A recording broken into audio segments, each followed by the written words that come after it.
Hello friends, you are most welcome in our YouTube channel Math Guru 99.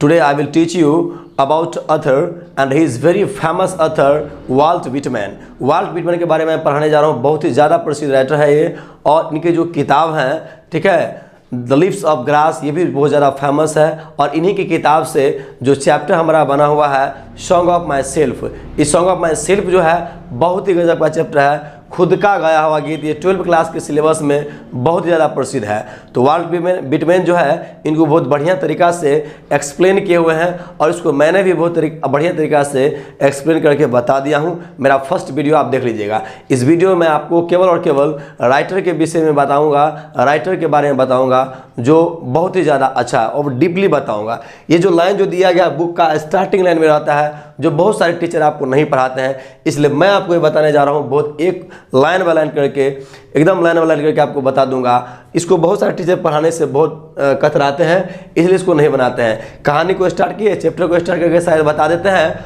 और इसको नहीं बताते हैं। तो आप इस स्क्रीन बोर्ड पर आप देखिए, जो यही लाइन है आपका किताब का, देख सकते हैं, पिक्चर देख रहे हैं ना, यही आपका लाइन है जो आपकी किताब का फर्स्ट का है। ठीक है, मैंने केवल ये से ये लाइन तक एक्स्ट्रा दिया है। ठीक है, मृत्यु तक का डेट नहीं दिया है, खाली जन्म तक का डेट दिया है इसीलिए। ठीक है, तो यहाँ से आप पूरा किताब का ही मैच लाइन कीजिएगा, आपका दिया गया है। ठीक है, तो चलिए मैं लाइन बाय लाइन इसका एक्सप्लेन करता हूँ, आप समझने का कोशिश कीजिए।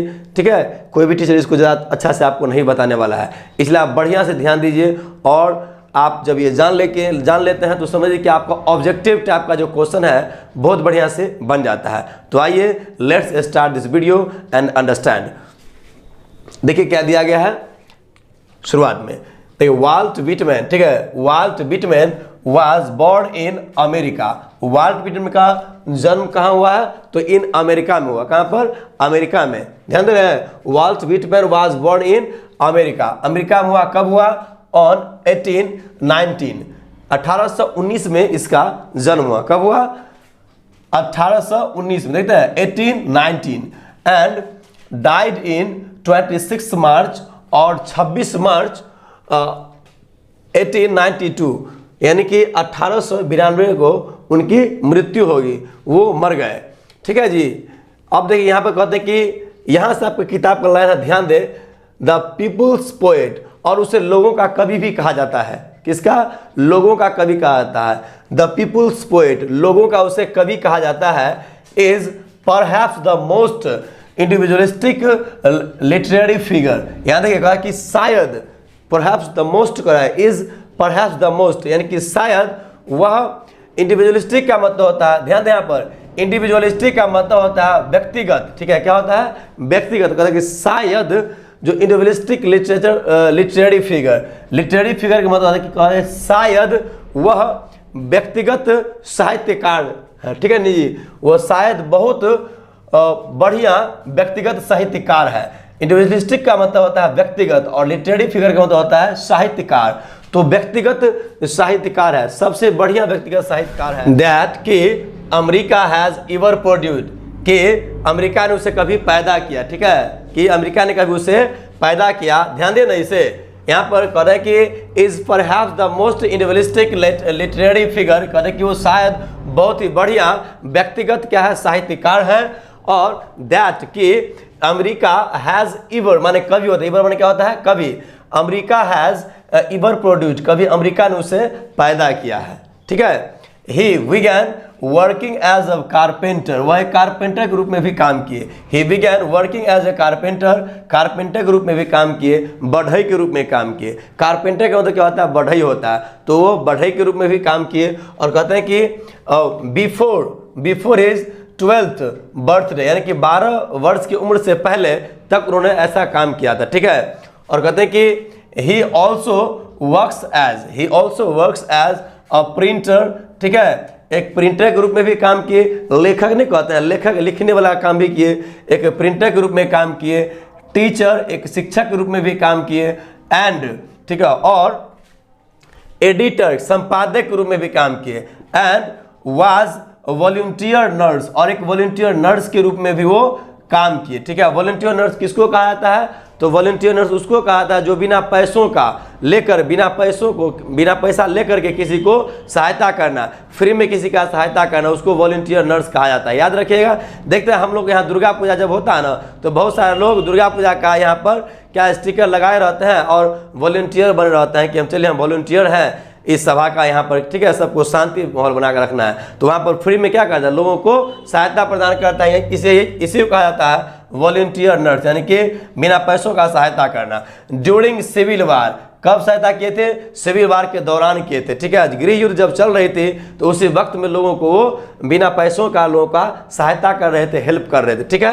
यहाँ तक कोई दिक्कत नहीं। Was volunteer nurse during civil war, यानी कि सिविल वार के दरमियान वो लोगों को सहायता कर रहे थे। सिविल वार का मतलब होता है गृह युद्ध, ठीक है। और आगे कहते हैं विटमैन्स पोएट्री, विटमैन्स की जो पोएट्री है, जो कविताएं हैं, Whitman's poetry all of which is collected, यानी कि वो उनकी सारी कविता, Whitman's poetry all of which is collected, उनकी सारी कविता क्या है, कलेक्टेड है, कहाँ से, एकदम संग्रहित है, कहाँ से, तो is the in leaves of grass, leaves of grass में संग्रहित है। लीव्स ऑफ ग्रास जो है, ग्रास है, बहुत बड़ी किताब है, उन किताब से ही कहानी को इसमें ऐड किया गया है, उसी में से कहानी को बाहर लाया गया है, ठीक है। Is known for its free rhymes, यानी कि वो क्या कहते हैं, फ्री रैम्स के लिए भी वो जाने जाते हैं, वो अपने फ्री रैम्स के लिए भी जाने जाते हैं। फ्री रैम्स का मतलब क्या होता है, जान ले, यानी कि कह सकते हैं इसको फ्री में स्वतंत्र रूप से लय या सुरताल कहिए, तो लय या सुरताल के लिए जाने जाते हैं, ठीक है। यहाँ तक कोई दिक्कत। Whitman first published it, Whitman ने पहली बार इसे प्रकाशित किया। कैसे किया, तो एट हिज ऑन एक्सपेंस, उन्होंने अपने पैसों से इसको प्रकाशित किया। ऑन एक्सपेंस का मतलब था अपना खर्च से, ठीक है, पूरा अपना पैसा खर्च करके उन्होंने इसको प्रकाशित किया। ध्यान दे, विटमैन फर्स्ट पब्लिश्ड इट, इस किताब को प्रकाशित किए एट हिज ऑन एक्सपेंस, अपने खर्च से इसको प्रकाशित किए। इन 1855, यानी कि कब के प्रकाशित, तो 1855 ईस्वी में इस किताब को प्रकाशित किए। कहते कि हाउ एवर, यद्यपि, ठीक है, यद्यपि the free form of the poems, यानी कि कविताओं का जो वो स्वतंत्र रूप है, ठीक है, कविताओं का free form of the poem, form का तो रूप होता है ऑफ द पोएम्स, यानी कविताओं का स्वतंत्र रूप जो है, एंड जॉयफुल डेडिकेशन, ठीक है, और कविताओं का जो स्वतंत्र रूप है उनको उन्होंने क्या किया, जॉयफुल डेडिकेशन, यानी कि आनंद पूर्वक उसको समर्पण किया, आनंद पूर्वक समर्पण के साथ उसको छापा। To the importance of the individual, यानी कि मतलब व्यक्तिगत महत्वता पर उन्होंने इस किताब को लिखा, ठीक है। इंपोर्टेंट ऑफ द इंडिविजुअल का मतलब होता है व्यक्तिगत महत्वता, ठीक है, व्यक्तिगत महत्व कह सकते हैं, इंपोर्टेंस ऑफ द इंडिविजुअल, यानी कि व्यक्तिगत महत्व के बारे में उन्होंने लिखा इस किताब में, ठीक है, और पूर्ण समर्पण के साथ ना, जॉयफुल डेडिकेशन, आनंदपूर्ण समर्पण के साथ लिखा। क्लियर। और कहते हैं कि they are not well received at first, और जिस किताब को उन्होंने छापा, इनको प्रकाशित करवाया, वो किताब they are not received at first, पहली बार में उसे अच्छा नहीं लगा, लोगों ने उसको स्वीकार नहीं किया, ठीक है, वो किताब उसको पहली बार लोगों को स्वीकार नहीं किया गया, लोगों ने स्वीकार नहीं किया। कहाँ के लोगों ने, अमेरिका के लोगों ने। कहते इन फैक्ट, और वास्तव में हिज कलेक्शन ऑफ पोएम, इसकी कविताओं का जो संग्रह है, cost which means his job, उसको भरपाई उसे जॉब खो करके देना पड़ा। पहले प्रकाशित तो किताब हुई, लेकिन लोगों ने उसको स्वीकार नहीं किया, जिसके कारण क्या हुआ, उनको अपना जॉब खो करके इसकी भरपाई करना पड़ा, उसको बोझरा पैसा खर्चा हुआ था इसीलिए। और as it was taken to be obscene, और इसे क्या कहा गया, एक भद्दा कहिए या गंदा कहिए चाहे अश्लील कहिए, उसको माना गया, लोगों ने माना, बिना पढ़े इसको ऐसा मान लिया, जबकि ऐसा था ही नहीं, उसके अंदर जाकर पढ़वे नहीं लोग क्या था, हल्का फल्का पढ़ा था, उसको ऑब्सीन मान लिया था, ठीक है, यानी कि अश्लील मान लिया था। इन 1881, यानी कि 1881 ईस्वी की बात कर रहा हूँ, 1881 में आफ्टर मैनी एडिशंस, यानी कि कई एडिशन छपने के बाद, 1881 में क्या हुआ, leaves of grass finally found a publisher, यानी कि लीव्स ऑफ ग्रास ने क्या किया, एक पब्लिशर को पा ही लिया, प्राप्त कर ही लिया, विलिंग टू प्रिंट इट, जो इसे प्रिंट करने की इच्छा रखते हैं, ठीक है, रखते थे, विलिंग टू प्रिंट इट, इसे प्रिंट करने की इच्छा रखते थे। कौन किताब को, द लीव्स ऑफ ग्रास को। और अनसेंसर्ड, क्या कहते हैं, अनसेंसर्ड, यानी कि बिना अपरिवर्तित हुए, यानी बिना परिवर्तन के, ठीक है, कोई परिवर्तन नहीं किया, अपरिवर्तित रूप से उसको अनसेंसर्ड किया, यानी कि बिना पैसा लेकर के उसको छापे। होता है ना कुछ पैसा वैसा मांगता है ना, जैसे एडवर्टाइज के लिए, तो वो सब कुछ नहीं लिए और उस किताब को इसको अच्छा लगा पब्लिशर को, इसलिए इसने इसको छाप दिया। नहीं कहते यहाँ पर देखते हैं, finally found a publisher willing to print it uncensored, यानी कि मैंने बिना पैसों के उन्होंने इसको छापने की इच्छा जाहिर भी की है।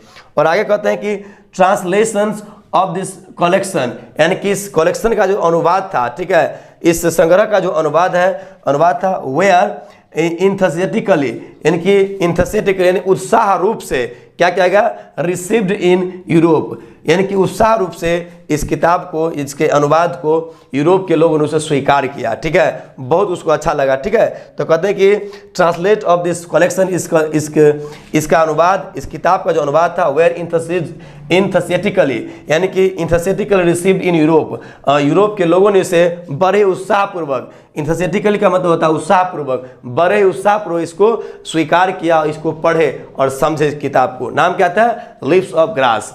ठीक है, बट लेकिन Whitman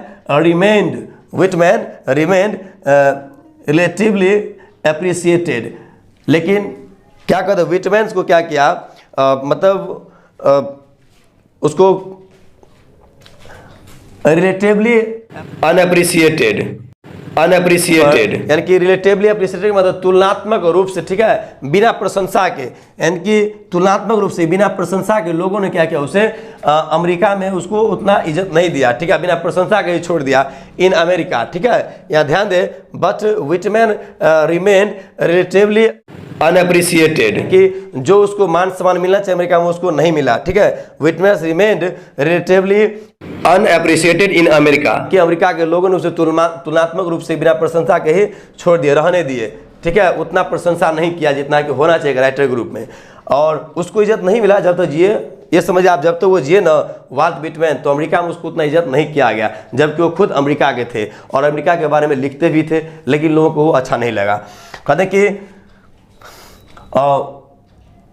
America for is original, ठीक है, America for is original and innovative expression, और उसके जो नए, ठीक है, इनोवेटिव एक्सप्रेशन माने कहते हैं यहाँ पर नए अभिव्यक्ति, उसके नए अभिव्यक्ति ने क्या किया, ऑफ अमेरिकन इंडिविजुअलिज्म, यानी कि अमेरिकन व्यक्तिवाद को क्या किया उन्होंने, एक नए तरीका से, नए अभिव्यक्ति के रूप में उसको अच्छा लगा, जबकि उन्होंने इसी चीज़ के बारे में वर्णन किया था। ठीक है, for his original and innovative expression of American individualism, यानी कि उन्होंने क्या किया, ओरिजिनल और बहुत बढ़िया तरीका से उन्होंने क्या किया, अमेरिकन व्यक्तिवाद पर उन्होंने नए तरीका से व्यक्तिगत भावना को दर्शाया था। हिज इम्पोर्टेंस वर्क, उनके जो महत्वपूर्ण कार्य थे, महत्वपूर्ण लेख थे, उनके जो बहुत बढ़िया किताब शब्द जिसको छापे थे, हिज इम्पोर्टेंट वर्क्स, ठीक है, इंक्लूड लिव्स ऑफ ग्रास, उनके सारे महत्वपूर्ण किताब कहाँ से लिए गए, वो इसमें शामिल है। कहाँ पर, तो इसमें शामिल है लिव्स ऑफ ग्रास में। देखते हैं, हिज इम्पोर्टेंट वर्क्स इंक्लूड माना होता है शामिल करना, इंक्लूड लिव्स ऑफ ग्रास, वो सारे के सारे किताब उसके लिव्स ऑफ ग्रास से ही है, उसी में शामिल है। और ये कब छपे, 1855 यानी 1855 में। एंड सेकेंड बुक इसका है ड्रम टैप्स जो है 1866 ईस्वी में छपा। 1866 में इस किताब को क्या क्या पब्लिश किया गया था। तो स्टूडेंट्स, आपको समझ में आ चुका होगा, ये पूरा लाइन बाय लाइन आपको एक्सप्लेन कर दिया हूँ। कहीं भी आपको दिक्कत नहीं है, यदि आपको दिक्कत हो तो मेरे आप कमेंट बॉक्स में आपको लिखकर भेज दीजिए, मैं आपकी सारी समस्याओं को सुधार करने का कोशिश करूँगा। ओके, तो एक बार आप इसका स्क्रीनशॉट ले लीजिए और आप सभी के लिए बहुत ही बेस्ट होगा।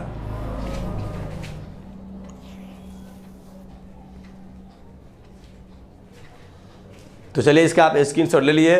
मुझे लगता है कि अब आपको कोई दिक्कत नहीं होगा, इसलिए अब मैं आपसे नेक्स्ट वीडियो मुलाकात करता हूं। तब तक के लिए आपको थैंक यू वेरी मच और बाय बाय।